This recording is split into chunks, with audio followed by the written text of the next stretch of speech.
बेगुनिया निर्वाचन मंडली रे प्रबाद पुरुष बिजू पट्टनायक 110तम जयंती पालित।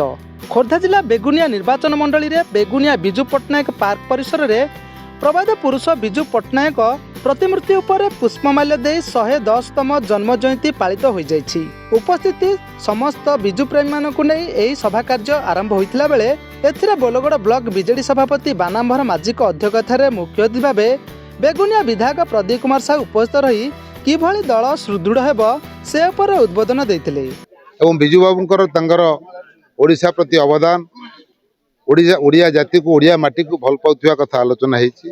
और आगामी दिन में तांको नाम रे गठित बिजू जनता दल किभଳି शक्तिशाली हब सशक्त हब समस्त भीतर गोटे भाईचारार सहमति रहिबो एवं नवीन बाबू सरकार समय जो जनहितकर योजना गुड़ी ओडिशा राज्य हेछि साधारण जनता माने जो सुफल पाई आज दिन में 2 वर्षर भारतीय जनता पार्टी सरकार से सुफल पाई पारना तो आम योजना गुड़िक लोक मान पाखे कि पहुँचब आलोचना पर्यालोचना हेब और आगामी पंचायत निर्वाचन में किभଳି बिजू जनता दल एठू भल रिजल्ट करिवो से संपर्कित आलोचना आज करा जायछि।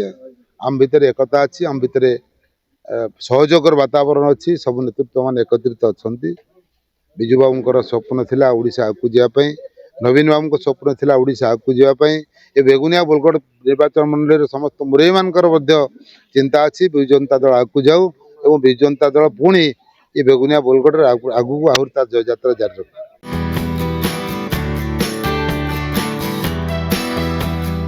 एथिरे निर्वाचन मंडली विभिन्न पंचायतर बीजेडी लोकप्रतिनिधि एवं कर्मी माने उपस्थित रहिथिले। Bureau report news M Odia.